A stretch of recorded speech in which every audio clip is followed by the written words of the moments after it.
Señor, nosotros los creyentes podemos estar en paz en medio de la tormenta porque sabemos lo que va a suceder. Y para eso tenemos la palabra de Dios. Oramos en esta tarde, queridos hermanos, pidiendo la bendición de nuestro Dios para este mensaje. Te damos muchas gracias, Señor, una vez más, por esta oportunidad que nos das de aprender, de conocer las cosas que tú has dejado en tu palabra para mantenernos firmes en la fe, para saber cómo actuar, cómo comportarnos en estos tiempos peligrosos y difíciles en los cuales nos ha tocado vivir. Señor, abre nuestro entendimiento para que podamos comprender tu palabra y podamos en esta tarde, Señor, ser fortalecidos en nuestra fe, en nuestra comunión contigo, y que esta palabra sea de bendición para todos los que la van a escuchar, tanto hoy como en cualquier otro momento. Nos ponemos en tus manos y pedimos tu bendición en el nombre de Jesús. Y amén, y amén. Yo lo primero que me gustaría pedirles a todos ustedes, no solamente los que están aquí reunidos, sino también los que están en sus hogares y los que después van a ver estas reuniones. No sé si se han dado cuenta, pero en las últimas semanas han habido centenares, cientos de miles de personas que debido a todo lo que está ocurriendo se han metido en, seguramente en muchas otras páginas, ¿no? Pero yo hablo de lo que nos atañe a nosotros, a ver qué es lo que está sucediendo, a ver qué es lo que está pasando. Tenemos ya mensajes en nuestro canal de YouTube que tiene casi 4.000 mensajes. Tenemos mensajes que ya pasan de los 2, 3, 4, 5, 6, 7, 8, 9 millones de visualizaciones. Es algo increíble ver cómo Dios está despertando las conciencias de muchísimas personas en muchas partes del mundo, porque están realmente preocupadas, diciendo, ¿qué es lo que va a pasar? Yo ya digo, lo primero que les quiero pedir a todos ustedes es que mantengamos la calma, por favor. Veo a muchos creyentes nerviosos, angustiados, con miedo, y lo primero que tenemos que tener en cuenta es que el Señor es nuestra paz, que todo está bajo el control de Dios y que aquí no va a caerse ni una hoja de un árbol sin permiso de nuestro Dios. Así que mantengamos la calma, la serenidad, la paz y no dejemos que nada ni nadie nos perturbe. El Señor Jesucristo dice, en el mundo tendréis aflicción. Más claro agua, pero confiad, yo he vencido al mundo.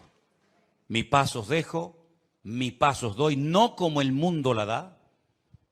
La paz de Cristo es una paz que a menos que tú la tengas no te la puedo explicar con palabras. Y mira que sé explicar muchas cosas y el Señor me ha dado, pues yo creo que algo de sabiduría para explicar muchas cosas de su palabra. Pero explicarte lo que es la paz de Cristo, sinceramente, me faltarían palabras para poder explicarte lo que es vivir en cualquier momento y circunstancia de la vida, bajo la enfermedad de un hijo, bajo la muerte de un ser querido, en momentos de guerra, en momentos de necesidad, de crisis matrimonial, problemas de toda índole, explicarte lo que es tener en esas circunstancias la paz de Cristo, prácticamente es imposible hacerlo con palabras, a menos que usted tenga esa paz morando en su corazón. Así que, hermanos, recordemos lo que dijo el Señor, quiénes somos: la luz del mundo y la sal de la tierra. Si me permiten la expresión, guardemos la compostura en todo momento. Porque ahora se nos van a presentar muchísimas oportunidades y ocasiones para dar testimonio y explicarle a la gente, si es que lo sabes, lo que está sucediendo y cómo va a terminar todo esto. Porque la Biblia no solamente te dice cómo va a empezar todo, cómo se va a desarrollar los acontecimientos, sino que además te dice cómo van a terminar los acontecimientos. Y lo que de entrada te puedo decir es que el mundo nunca más volverá a ser el mismo a partir del 7 de octubre. Nunca más Oriente Medio volverá a ser lo que fue. Europa nunca más volverá a ser lo que ha sido. El mundo espiritual ha cambiado radicalmente. Te lo voy a intentar explicar esta tarde. Porque todo lo que nosotros vemos que está sucediendo en este nivel, en esta dimensión de lo natural, es simplemente, como he dicho muchas veces, y lo repito, un reflejo del mundo espiritual. El mensaje de hoy yo lo he titulado ¿Palestina o Israel? Porque se está oyendo mucho hablar en los últimos días, semanas, acerca de Palestina, de Israel y de Palestina. Y yo tengo que hacer un pequeño alto en el camino antes de entrar en lo que va a ser en sí el mensaje y decirte que no hay que ser ni judío, ni musulmán, ni creyente, ni cristiano, ni nada, para saber que nunca, jamás en la historia hubo un Estado llamado el Estado palestino. Nunca existió tal cosa, jamás. Te voy a decir de dónde viene y quién le puso ese nombre a ese territorio de Palestina. Antes de que los judíos llegaran a ese país y declararan el Estado judío de Israel, como se llama, en 1948, estaban los ingleses en aquel lugar. Después de la Primera Guerra Mundial se repartieron el mundo las naciones vencedoras. Y a Inglaterra le tocó lo que ellos llamaban en aquel tiempo Palestina. Así es que no sacaron de allí al pueblo palestino, porque nunca existió un país llamado o un pueblo llamado palestino, jamás. Entonces sería antes de los ingleses, pues tampoco, porque antes de los ingleses estaban los otomanos. Y sabéis que en ese país han estado todos, los omeyas, los árabes, los bizantinos, los hasmoneos, los griegos, los romanos, prácticamente todo el mundo ha estado por allí. Los cruzados con aquellas cruzadas, y decirles incluso que hasta el rey de España es el único rey del mundo que tiene el título de rey de Jerusalén, por si no lo sabían.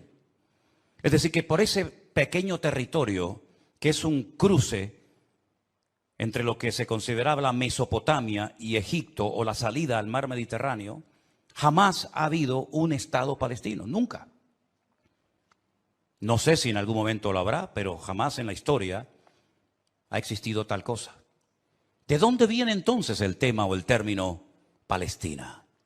Realmente el título, el nombre de Palestina fue un castigo del Imperio Romano a los judíos. Me explico. En el año 132 después de la era de Cristo, después del nacimiento de Cristo, hubo un hombre llamado Bar Kokhba. Su nombre significa hijo de la estrella, Bar, hijo, Kokhba, estrella. Bar Kokhba era un judío que fue declarado el Mesías, el verdadero Mesías de Israel. Ustedes saben que el sueño dorado de Israel ha sido la restauración de la monarquía con un rey descendiente de la tribu de Judá. Y este tal Bar Kokhba, el hijo de la estrella, fue apoyado de una forma tremenda por un rabino muy famoso de la época llamado Rabí Akiva.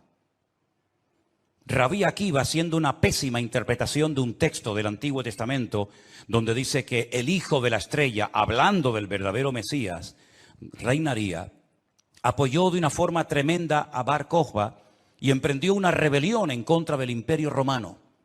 Y durante un par de años logró crear, entre comillas, un pequeño, país independiente que era la región o la provincia del sur de Judea.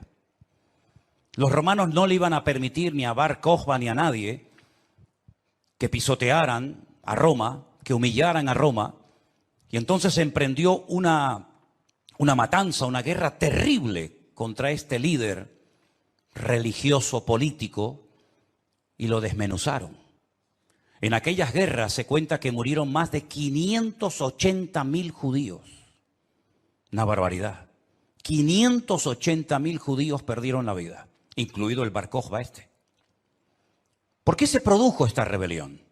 Bueno, hay varios factores, varios motivos.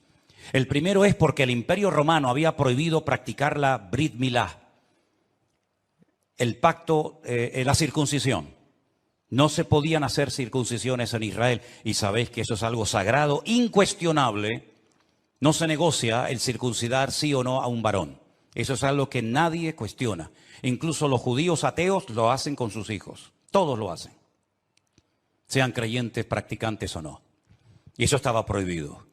Estaba prohibido la celebración del Shabbat, el día de reposo para el pueblo de Israel en aquel tiempo. Estaba prohibido enseñar Torah, enseñar la ley de Moisés, celebrar las fiestas. Y para colmo, como ya Jerusalén había sido destruida, totalmente destruida en el año 70 por el hijo del emperador Vespasiano, Tito, la destruyó y cumplió la profecía que Cristo había dicho en Mateo capítulo 24. ¿Veis todo esto? No quedará piedra sobre piedra que no sea destruida. En el año 70 se cumplió literalmente esa palabra profética que Cristo le había dicho a sus discípulos y que la encontramos en Mateo 24. Y la ciudad de Jerusalén fue destruida completamente, incluido lógicamente el templo. Los tesoros del templo, que eran incalculables, se llevaron a Roma. Y su padre, Vespasiano, construyó un templo, pero a la muerte, el famoso Coliseo romano, que todavía lo pueden visitar los que quieran. Y para hacer una conmemoración de esta victoria, entrando o muy cerca del Coliseo romano está el Arco del Triunfo de Tito, por donde desfilaron las legiones romanas, humillando a los judíos que se los llevaban por miles y centenares a Roma para ser lanzados al circo romano, crucificados, etcétera, etcétera. No solamente ocurrió eso, sino que para más INRI, para más humillación, lo que hizo el emperador Adriano fue cambiarle el nombre a la ciudad de Jerusalén. Subió a lo alto de donde estaba el templo, que es el monte Moriah, donde actualmente está el Domo de la Roca, y al lado la mezquita famosa de Al-Aqsa. Y allí puso un templo a Júpiter, una de las divinidades más adoradas y queridas de Roma. Y le cambió el nombre de Jerusalén por Aelia Capitolina. Y ese fue el nombre que le pusieron. Esto fue una humillación tan grande que no pudieron soportar semejante humillación parte de la tribu de Judá que estaba todavía en aquel tiempo allí, que decidieron emprender una rebelión en contra de Roma. Y en el 132, este hombre, Bar Kokhba, se atrevió a plantarle cara al Imperio Romano. Y durante un par de años tuvo, digamos, éxito, pero finalmente fue despedazada y arrasada completamente ese país. El rabino que lo apoyó, el rabí Akiva, lo llevaron a Cesarea la Marítima. Digo la Marítima porque sabéis que en los tiempos de la Biblia había dos ciudades que se llamaban Cesarea, Cesarea de Filipo al norte y Cesarea la Marítima al lado del mar Mediterráneo. Y allí con peines de hierro al rojo vivo le arrancaron toda la piel y lo torturaron hasta la muerte a rabí Akiva. Y ya se acabó cualquier otra posibilidad de rebelarse, de levantarse contra el Imperio Romano. Queda un pequeño reducto de judíos, digamos, rebeldes, pero bueno, ese es tema para otro día. Y entonces, para humillar más a ese país, para que nunca nadie pudiera recordar que un día hubo una ciudad llamada Jerusalén, que ahora se iba a llamar, ya hacía años que se llamaba Aelia Capitolina, al país se le puso Filistea, tierra de filisteos. Y de ahí viene la palabra, el origen de la palabra Palestina. Fue un castigo de Roma a los judíos para que nunca más nadie pudiera echar de menos un país llamado Israel. Y esa es la historia del nombre Palestina. Y por allí, ya digo, han pasado todas las civilizaciones, culturas, religiones, imperios, cruzados, etcétera, etcétera. Pero nunca, a pesar de que Roma le puso a ese país Palestina o tierra de filisteos, jamás hubo un estado propio, gobernado, libre, independiente, llamado el Estado de Palestina. Jamás lo ha habido, nunca.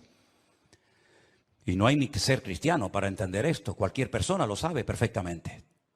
Por lo tanto, cuando hace unos días un señor dijo que Jesús era palestino, yo le pediría a los que son de ese país que se pongan en contacto con su embajador o con su presidente y le corrijan a este señor, porque Palestina no existía en la época del Señor Jesús. Hay que decirle a este señor que Jesús era de la tribu de Judá. Su padre y su madre, que están sus árbol genealógico en la Biblia, Mateo capítulo 1, Lucas capítulo 3, eran descendientes de la tribu de Judá, que a su vez estaba entroncada con la casa real del rey David. ¿Y quién era David? Era de la tribu de Judá. Su papá se llamó Isaí.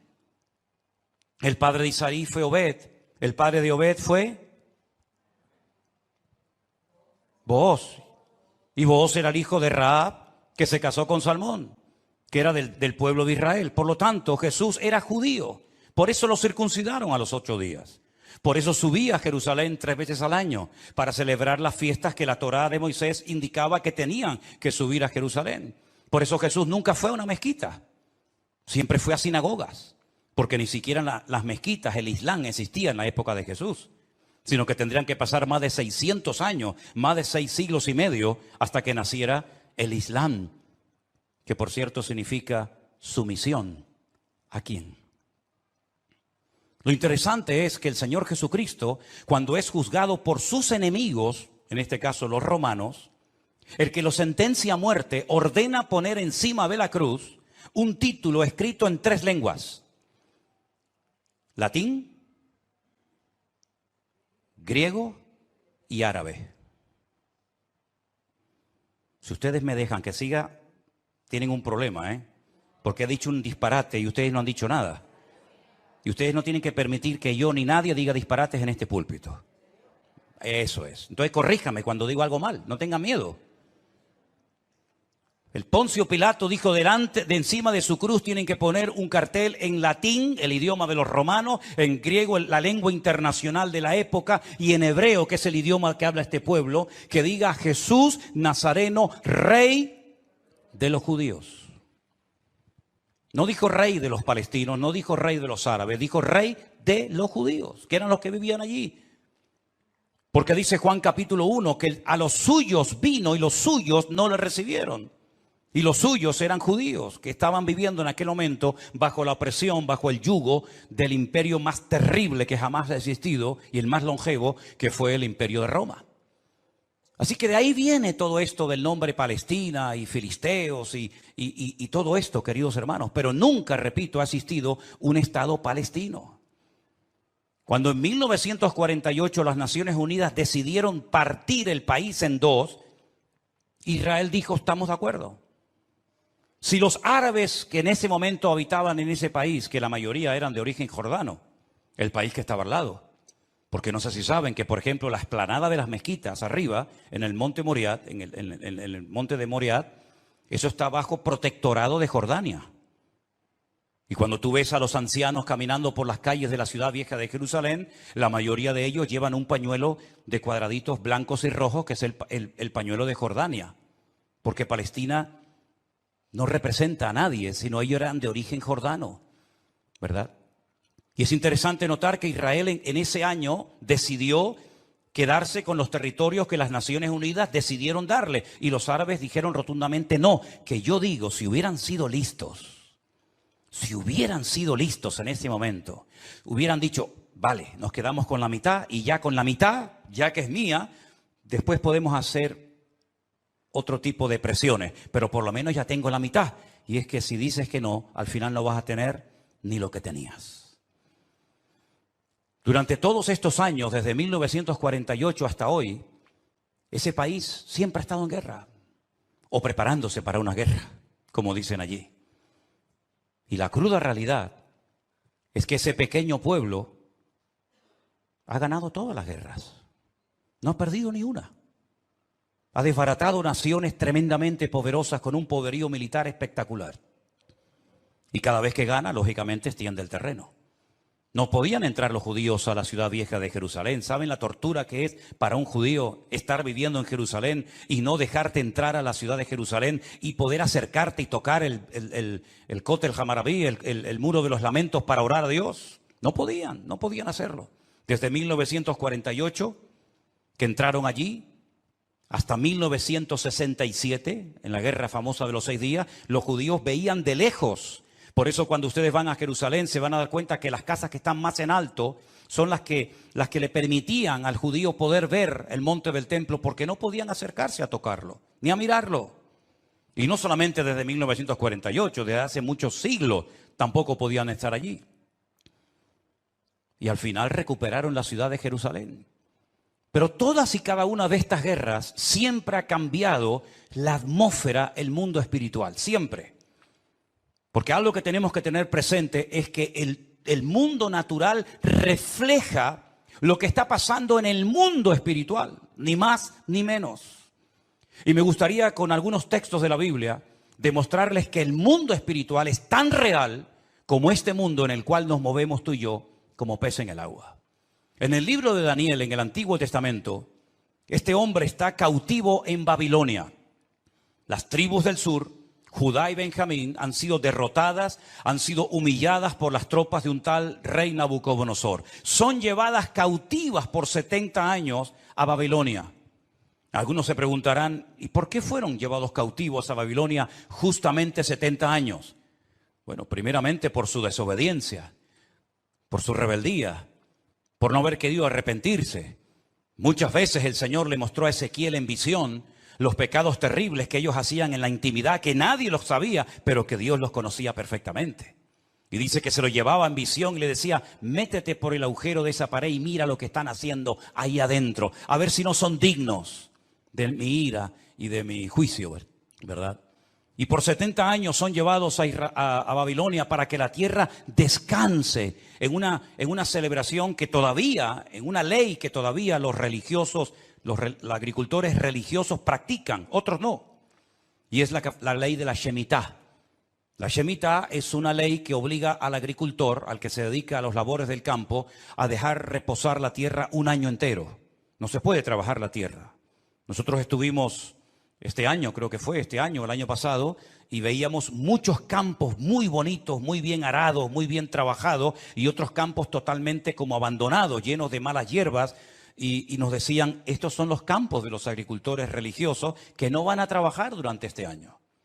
Por la ley de la Shemitah, que es el descanso de la tierra. Dios preparó un día a la semana para el descanso del hombre, para que usted no sea una máquina de trabajar y trabajar y trabajar, sino que también reconozca que hay un Dios que creó el universo, la tierra, y nos da la familia y los hijos para disfrutar, y no que usted se ponga con 70, 80 o más años de la vida, y lo único que ha hecho en toda su vida es pagar deuda, comprar cosas y trabajar ¿verdad? Como un esclavo, y al final se le fue la vida trabajando, cuando el Señor dice, detente, cesa toda actividad. Y descansa como mínimo tú, tus empleados, tus bestias, tus animales durante un día a la semana. Y así reconocen la obra creadora de Dios y así renuevas tu fuerza para empezar una nueva semana con la bendición de Dios. Pero también la tierra, el Señor la cuida, porque dice la Biblia que la tierra es de Dios, no es del hombre. La tierra de Israel no es de los judíos. La tierra de Israel, ese territorio tan pequeñito, no es de los palestinos. ¿Quién es el dueño de la tierra? Es Dios, lo dice en su palabra. Del Señor es la tierra y su plenitud. Y dice la Biblia que durante los 490 años que vivieron allí cuando entraron con Josué, nunca cumplieron la ley del reposo de la tierra. Por lo tanto, la tierra necesitaba descansar 70 años. 70 por 7, ¿cuánto es? 490. Después de los 70 años de cautiverio, logran volver otra vez a su país, restauran el muro, restauran la ciudad, restauran el templo, vuelven otra vez a la vida normal, digamos. Pero sin embargo, antes de salir, hay un hombre llamado Daniel que escribió un libro extraordinario, donde él nos habla de cosas que habían ocurrido, que les habían llevado a esta situación terrible, y cosas que iban a ocurrir en el futuro. Pero una de las cosas que Daniel cuenta muy interesante es el conflicto, la guerra, la realidad del mundo espiritual. Por ejemplo, podríamos leer muchos pasajes, pero en Daniel capítulo 10, a partir del versículo 12, la palabra de Dios dice así. Entonces me dijo, Daniel, no temas, porque desde el primer día que dispusiste tu corazón a entender y a humillarte en la presencia de tu Dios, fueron oídas tus palabras y a causa de tus palabras yo he venido.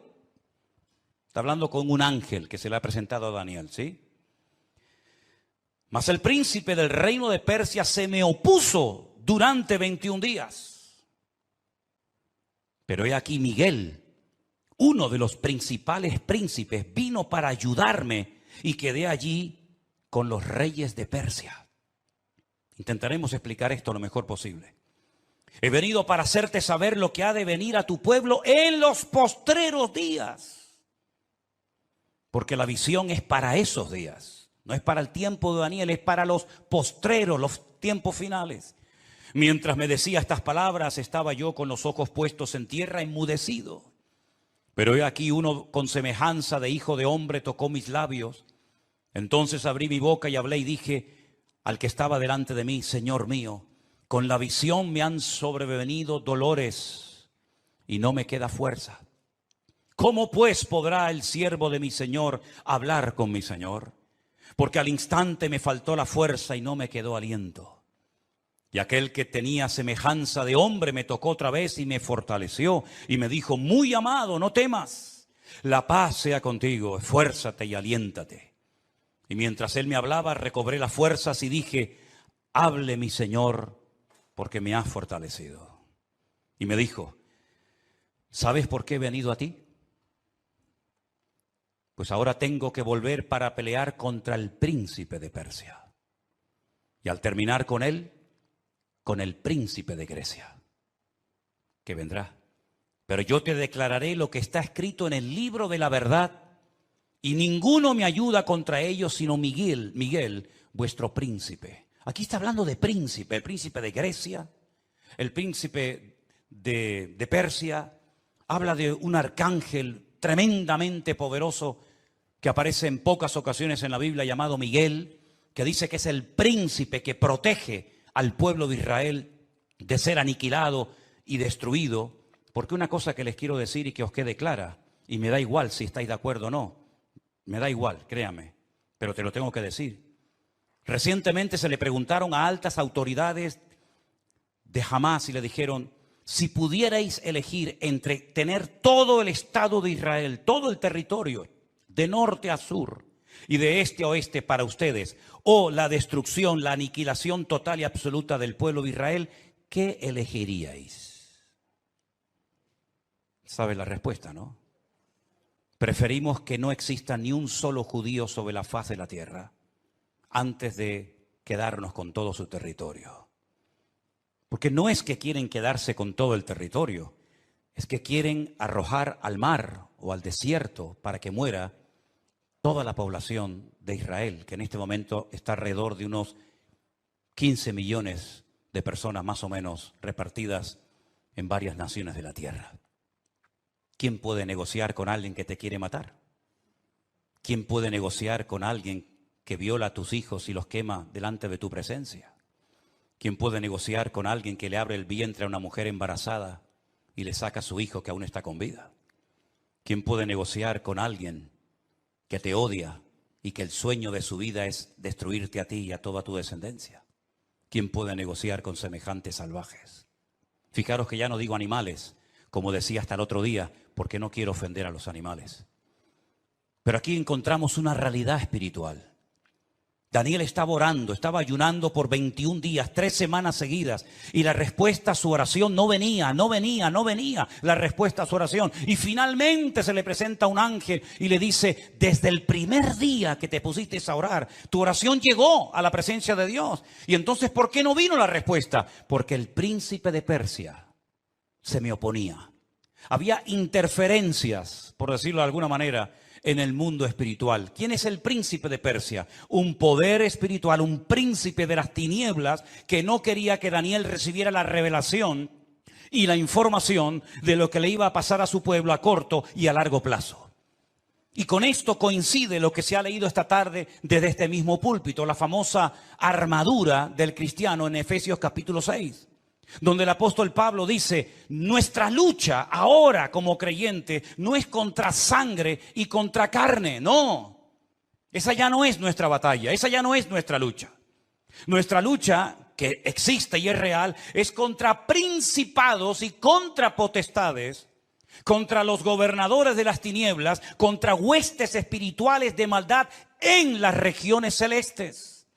Y por eso Pablo describe la armadura del soldado romano, pero dándole como una aplicación para que el cristiano pueda vivir en todo momento bien armado, bien preparado, bien listo para poder enfrentar ese conflicto espiritual que todo creyente sabe perfectamente que está librando. Fijaros que las últimas palabras del apóstol Pablo cuando escribe a Timoteo le dice: he peleado la buena batalla. No ha sido fácil llegar hasta la meta, Me han torturado, me han apedreado, me han puesto en la cárcel, etcétera, etcétera. Y he peleado la buena batalla y he acabado la carrera. A Timoteo, cuando está pasando un momento de desánimo, de caído en su espíritu por las presiones y las luchas que está llevando a cabo en la iglesia que está pastoreando en Éfeso, le dice: pelea la buena batalla. echa mano de la vida eterna, sufre penalidades como buen soldado de Jesucristo. Yo sé que por ahí se ha predicado un evangelio aguado, un evangelio donde ven a Cristo y todos los problemas se te van a solucionar. No es verdad. Dios te va a dar gracia, paz y fortaleza en medio de los problemas. Pero muchos problemas no van a desaparecer por el hecho de que ahora usted se ha convertido a Cristo. Si le han predicado otra cosa, no es mi problema, pero sí es mi responsabilidad decirle que la vida no es fácil, ni para el ateo ni para el creyente.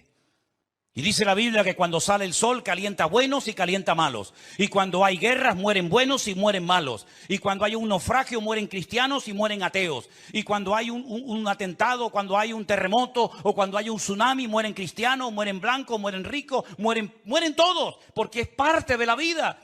Pero en medio de las tormentas y sufrimientos de la vida, nosotros sabemos que el Señor está a nuestro lado. Y eso es lo que nos da la fuerza para decir, Dios está conmigo porque yo sé en quién he creído. Miren a Job, y no me quiero ir del tema, pero miren a Job, un hombre que perdió a sus hijos, un hombre que perdió su salud, un hombre que perdió su patrimonio, toda la vida trabajando para tener 4 cosas y en un día las perdió todas, como le puede pasar a cualquiera, ¿o no? Sin embargo, cuando su mujer le dice, maldice a Dios, ¿qué tipo de Dios tienes tú? Que hoy te da y mañana te quita, ahora te sana y mañana te enferma. Y le dice, como cualquier persona incrédula, insensata, has hablado. Yo sé en quién he creído y aunque Dios me mate, yo lo voy a seguir adorando. Porque yo sé que mi Redentor está vivo. Podemos tener paz en medio de la tormenta, podemos dormir en paz, como dice la Biblia, en paz me acostaré y asimismo dormiré. Porque solo tú, Señor, me haces vivir confiado. Y aunque un ejército acampe contra mí, no temerá mi corazón. Porque el Señor es mi luz y mi salvación. Son promesas que las hemos interiorizado en nuestra vida. Y no es como un mantra que lo tengo que repetir para autoconvencerme de que Dios está conmigo. Es que no me tengo que autoconvencer de nada. Él mismo me da testimonio a mi espíritu de que no estoy solo en medio de las luchas de la vida. Y el pueblo de Israel no es que sea el mejor pueblo del mundo, ¿eh? Yo no estoy aquí para hacer, digamos, una disertación a favor de unos que son muy buenos y otros que son muy malos. Yo no estoy aquí representando a nadie. Yo solamente represento a mi Dios. Y mi Dios no se casa con nadie. Y mi Dios ama a todo el mundo por igual. Y mi Dios no hace acepción de personas. Y todos los seres humanos, me da igual, son palestinos, o son judíos, o son canarios, o son latinos, o de donde sea. Todos los seres humanos tenemos que arrepentirnos delante de nuestro Dios por nuestros pecados. Y aquí no hay ni buenos ni malos, sino que aquí cada uno tiene que ser consciente de que no hay justo ni aun uno delante de la presencia del Señor. El mismo Señor Jesucristo, y hoy lo leía en el Evangelio de Mateo, le decía a los judíos, si no os arrepentís, todos pereceréis igualmente. Por lo tanto, mis queridos hermanos, lo importante es saber que estamos en una guerra espiritual porque estamos a punto, y lo vamos a ver, que todo va a cambiar. La película que hemos vivido hasta el día de hoy, nuestra vida ha sido como una especie de película, con diferentes actores, diferentes escenarios, ¿verdad? El escenario va a cambiar completamente. Los actores van a cambiar. El guión va a cambiar. Y cuando está a punto de producirse un cambio en el mundo significativo que afecta a miles y a millones de personas, hay siempre guerra en el mundo espiritual. Miren cuando Cristo nació, la guerra espiritual que hubo. Comenzaron a asesinar niños, ¿verdad? Comenzaron una serie de revoluciones porque cada vez que va a haber un cambio que va a afectar la economía, la política, la vida social, etcétera, siempre hay un conflicto espiritual tremendo. Daniel estaba orando porque quedaba pocos años, poco tiempo, probablemente estaba por el año 68, máximo al 69, de la liberación, ¿verdad?, del pueblo. Y Daniel estaba no preocupado, pero sí indagando, leyendo las escrituras, orando y ayunando, porque sabía que se avecinaba, se oteaba en el horizonte un cambio tremendamente significativo. Miles de personas por fin iban a poder volver otra vez a su país. Iba a haber una masa de gente que iba a ir de un lugar a otro. Y esos cambios, hermano, no se producen por casualidad. Esto que estamos viendo, que ayer llegaron 1000 al Hierro, el otro día 600 a Lanzarote, el otro día no sé cuántos al Hierro, todo eso no es producto de la casualidad. Satanás está cambiando la escena mundial. Y lo vamos a notar en pocos días, en pocas semanas. Esto va a ser completamente diferente. Y los que tengamos la oportunidad y el privilegio de volver a Israel, porque vamos a volver a Israel, no nos vamos a encontrar al Israel que hemos conocido por más de 20 años. Nos vamos a encontrar a la gente de una forma diferente, una actitud diferente, una atmósfera completamente diferente, porque estamos en una guerra espiritual tremenda. Cuando se lee la famosa armadura del cristiano, se enfatiza mucho que la espada es la palabra de Dios, el yelmo o el casco del soldado representa la salvación, el escudo representa la fe. Pero si ustedes prestan atención a esa armadura de la cual Pablo nos está hablando aquí en Efesios capítulo 6, lo primero que él hace cuando escribe la carta es orar para que los ojos de vuestro entendimiento sean alumbrados y tengáis espíritu de sabiduría y de revelación en el conocimiento de Él. Pablo dice que a los incrédulos Satanás les cegó el entendimiento. Y uno dice, ¿cómo? ¿Cómo es posible que gente tan inteligente, capaz de hacer cosas tremendas, cuando le hablas de la Biblia no se enteran de nada? Son como ciegos, como analfabetos espiritualmente hablando. Capaz que el tipo es un matemático, un científico espectacular, pero cuando le hablas de las cosas del reino, de las cosas espirituales, dice que para él son locura, no las entiende. Yo incluso he hablado con muchísimos rabinos judíos que se saben libros de memoria de la Biblia y les he hablado, por ejemplo, de Daniel y me dicen literalmente, no entiendo lo que estoy leyendo, no lo entiendo. Uno se queda sorprendido porque se cumple lo que dijo Isaías. Dale esto al que sabe leer y te dirá, no lo entiendo. Y Pablo dice que esta armadura representa la verdad, la justicia, la paz, la fe, la salvación y la palabra de Dios. Fíjate qué palabras tan interesantes. Dice que ceñid vuestros lomos con la verdad, con la coraza de justicia, calzados los pies con el apresto del evangelio de la paz, coger el escudo de la fe, tomad el yelmo de la salvación y la espada del Espíritu, que es la palabra de Dios. Estas 6 cosas, estos 6 elementos están en el punto de mira de Satanás para arrancarlos de nuestra sociedad de un plumazo. Quiere cambiar la verdad en mentira y convertir la mentira en verdad. Si no, sal por la calle hoy en día y pregunta cosas que tienen que ver ya no con la fe, sino con el sentido común. Y te vas a dar cuenta que hay gente que cree en mentiras creyendo 100% que son grandes verdades. Y las grandes verdades las cuestionan y las echan a un lado porque dicen, eso no es verdad, eso es mentira. Esa es una de las estrategias del diablo, bombardear, dinamitar las escuelas, las universidades, incluso también, como no, las iglesias, la familia, los gobiernos, la política, el arte, la pintura, la literatura, todo, para que al final la sociedad siga creyendo más en las mentiras que en las verdades. ¿Quién enseñó que para ir al cielo hay que explotarse? Es una gran mentira. Pero 1.000 millones creen que es una gran verdad. Aquí vino hace poco una persona que me decía, ¿cómo es posible que ustedes crean que la tierra es redonda si la tierra es plana?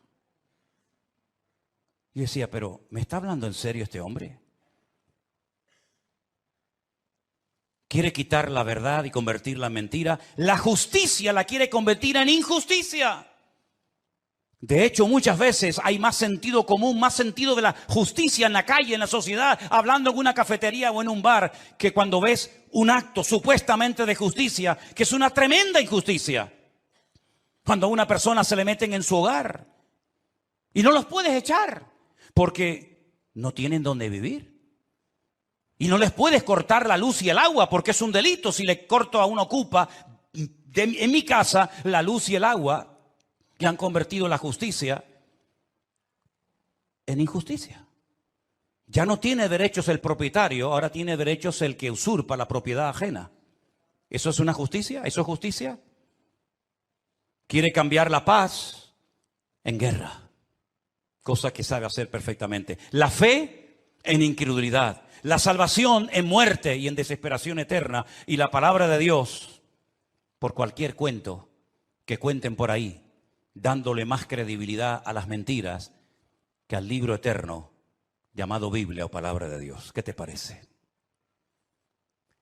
Estamos viviendo en tiempos peligrosos porque dice Daniel capítulo 7, verso 2, que los vientos han comenzado a soplar en el gran mar. Miren ese versículo. Daniel dijo, miraba yo en mi visión de noche y he aquí que los 4 vientos del cielo combatían en el gran mar. En la Biblia, el gran mar es el mar Mediterráneo. Es el mar que toca muchos países europeos y también del norte de África. ¿Y de dónde se levantará un personaje siniestro que tendrá un poder tremendo?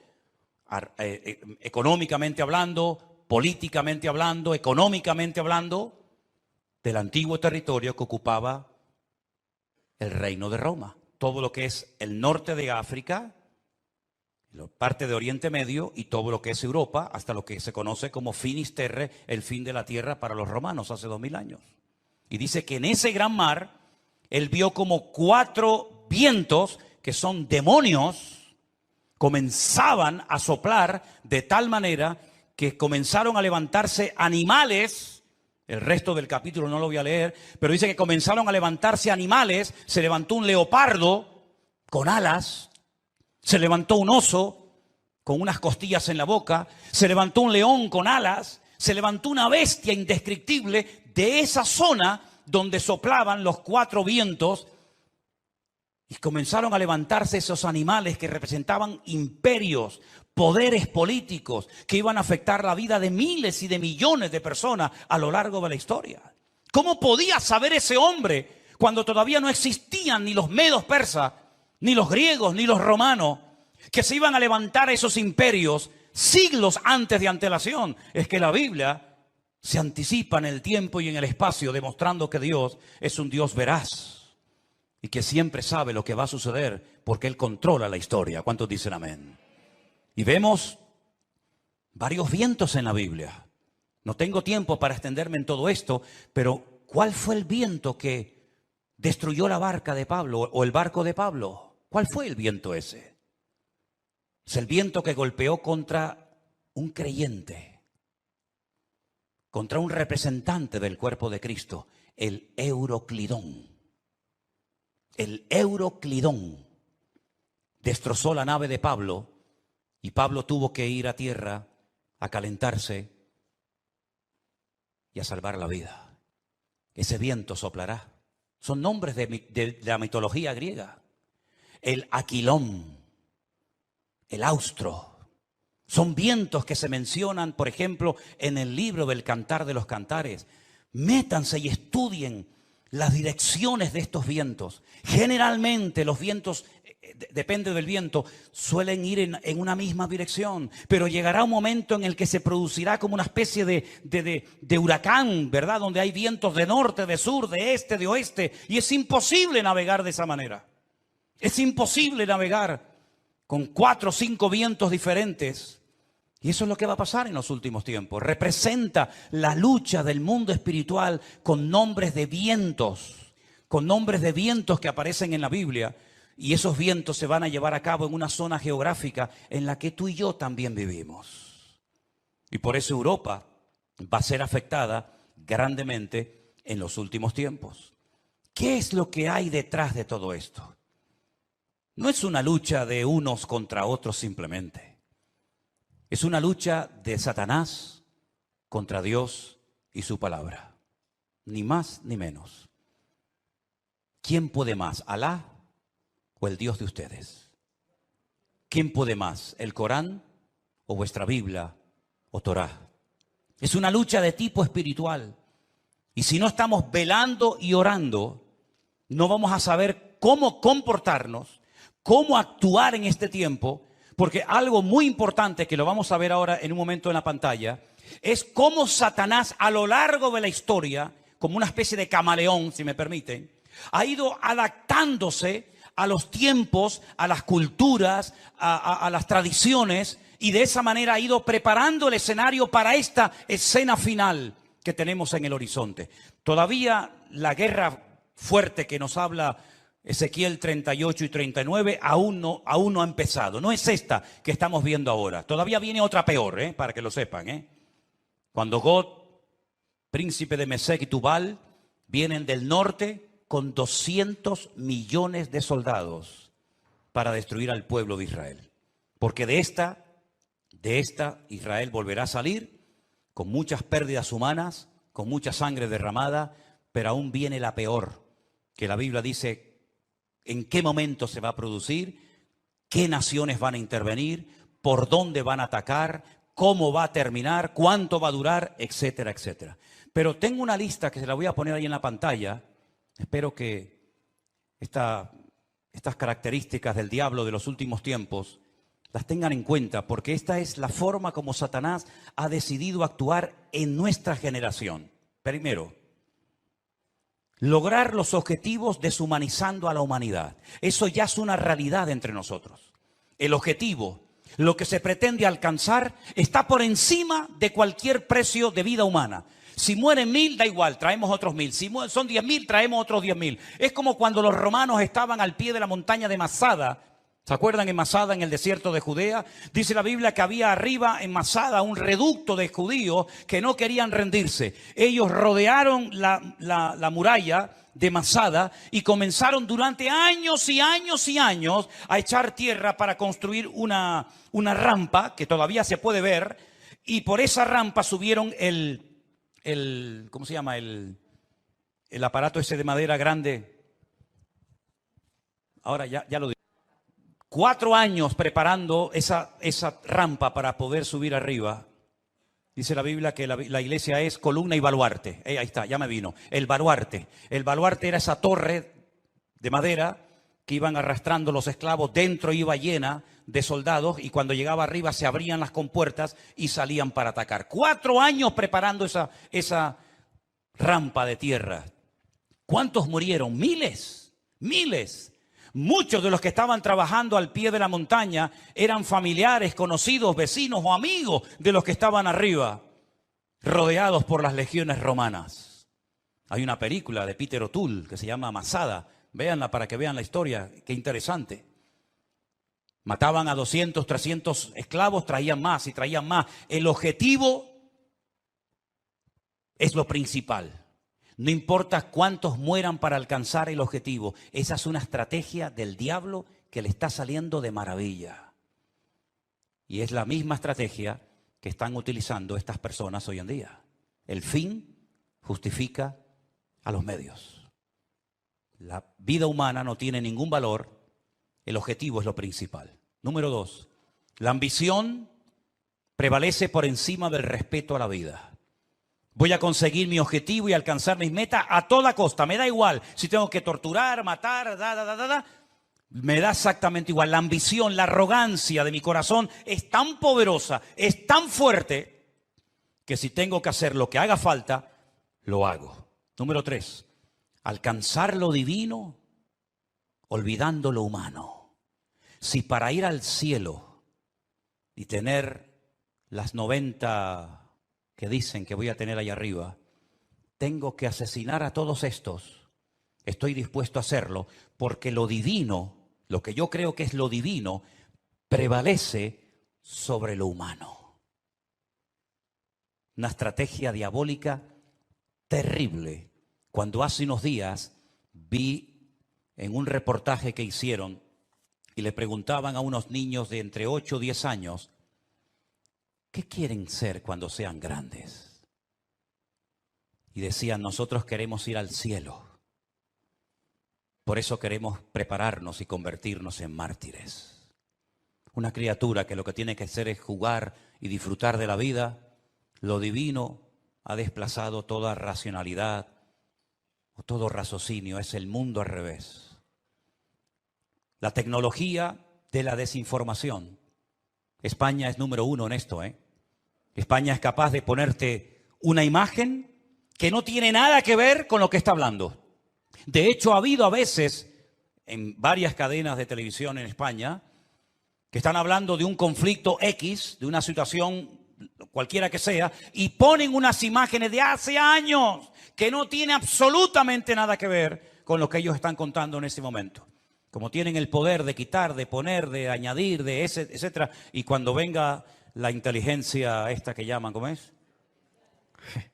Cuando venga la inteligencia virtual, o artificial, perdón, ni te imaginas las barbaridades que vamos a ver, donde personas están comenzando a decir cosas que ellos jamás han dicho, pero que por una manipulación de la tecnología te hacen creer lo que no han dicho o lo que han dicho. En fin, una locura. Los medios de comunicación son una fábrica que crea deliberadamente ignorancia. Cuanto más ignorante sea la gente, mejor. La ignorancia para ellos es poder. Cuanto más ignorante sea una persona sobre la realidad, sobre la Biblia o sobre lo que sea, mejor. Creación deliberada de ignorancia. Sembrar confusión, toda la que se pueda y más, engañando deliberadamente a la gente. Poner en duda la credibilidad de la fuente. Por ejemplo, mi fuente de información es la Biblia. Ah, no, pero eso no sirve, eso está caducado. ¿Cómo? No, la Biblia está llena de contradicciones. Y se quedan tan panchos. Y se quedan tan tranquilos. ¿Cómo que está llena de contradicciones? ¿Dónde están las contradicciones? No, eso está lleno de contradicciones. Eso no, esta no es la Biblia verdadera. ¿Cómo que no es la Biblia? No, la Biblia verdadera la tienen los curas en el Vaticano, me dijo una vez uno. Sí, tiran por tierra la fuente, la fuente mía no vale, la que vale es la tuya, la de internet, que te metiste anoche, leíste no sé qué. Esa es la verdadera, que ahora nos están fumigando. Esas nubes que aparecen en el cielo son aviones que nos están fumigando para que no llueva. Dios, pues menos mal que nos fumigaron para que no lloviera, ¿eh? Porque ayer hablaba con un pastor de Madrid que me dice, no puedo salir del coche porque tengo el agua hasta el cuello. Increíble, ¿no? O cuando vino el COVID, ¿se acuerdan? Esto es una estrategia de los Illuminati, de los masones, para una drástica reducción de la población humana. Pues qué malos fueron, porque me parece que murieron como 2 o 3 millones en el mundo. Y somos 7.000 millones. Lo hicieron muy mal, ¿eh? Y que todos los que nos vacunamos en 2 años morimos. Pues se equivocaron, porque ya llevo 3, vivo y coleando. Pero en fin, esta fuente no vale, la que vale es siempre la de ellos. Negar los hechos. No, eso no fue así. Eso no fue así. Tengo imágenes de satélite, donde se ven desde los satélites cómo lanzan los distintos cohetes. Y más de 550 cohetes lanzados desde la Franja de Gaza, no uno como el del otro día, 550 cohetes han caído dentro de la Franja de Gaza. No, pero eso es manipulación. Eso es manipulación. Bueno, producir ignorancia manipulándolo todo, pervertir las prioridades. Como aquellos que estaban construyendo un edificio tan grande, que dice que se tardaba 1 año en subir un bloque desde abajo hasta arriba. Y cuando iban por el camino iban tan agotados que caían, se mataban. Y entonces la gente comenzaba a llorar y decía, pobrecito, no lloro por él, lloro por el ladrillo que no logramos ponerlo arriba. Lloraban más por el ladrillo que se había perdido que por la persona, por la vida que se había perdido. Hermanos queridos, vivimos en un mundo loco, al revés y patas arriba. Y permítame decirles que esto no ha hecho más que empezar. Nosotros como cristianos y como hijos de Dios no tenemos que tener ningún temor, porque ya sea que vivamos o muramos, somos del Señor. Y las puertas del Hades no prevalecerán contra la iglesia, dice la Biblia. E Israel no porque sea el mejor país del mundo, sino porque Dios tiene un pacto y unas promesas con ese pueblo, y Dios lo hace por honor a su nombre, va a proteger a esa nación. Dios ama a todo el mundo por igual, y todo el mundo necesita arrepentirse y humillarse delante de la presencia del Señor. Porque aquí el gran problema es que al Señor Jesucristo lo rechazan por todas partes. Pero ojo, también los católicos rechazan a Jesús, ¿eh? Cuando usted le da más culto a su madre que a Jesús, usted está rechazando a Cristo. Cuando usted le da más prioridad a la madre que al hijo, usted está blasfemando el nombre de Dios. Ay, no diga eso, pues ¿qué quiere que le diga? Cuando usted le da más honra, más culto, más reverencia a la criatura que al Creador, usted está haciendo exactamente igual que aquellos que no quieren saber nada del Señor Jesucristo. Porque el Señor Jesucristo dijo, separados de mí, nada podéis hacer. ¿Tú crees que lo que tú has conseguido en la vida a Dios le impresiona? Dime la verdad. ¿Tú crees sinceramente que lo que tú has conseguido con sudor y lágrimas durante toda tu vida, Dios lo necesita? ¿Te lo vas a llevar en la caja cuando llegues a la otra vida? A Dios le impresiona. Ay, todo lo que tiene, Dios tiene 1000 veces más cosas que nada de nosotros. Somos nosotros los que le necesitamos a Él. Porque ya el Señor Jesucristo lo dijo, separados de mí, nada podéis hacer. Y esta realidad espiritual en la que estamos viviendo tú y yo hoy en día, la única forma de mantenernos firmes en el día malo, y ya empezó el día malo para nosotros. Mira, Moisés tuvo su día malo, Salió a dar una vuelta y se cargó un hombre. Ese fue el día malo de Moisés. Pedro tuvo su día malo cuando aquella chica lo apuntó con el dedo y le dijo, tú eres uno de ellos. Y él le negó. Ese fue el día malo para Moisés, para Pedro. Elías tuvo su día malo cuando una depresión lo prendió y le dijo, Señor, quítame la vida, ya no aguanto más, estoy solo, ya no quiero seguir adelante. Ese fue el día malo. Adán y Eva tuvieron su día malo en el huerto del Edén.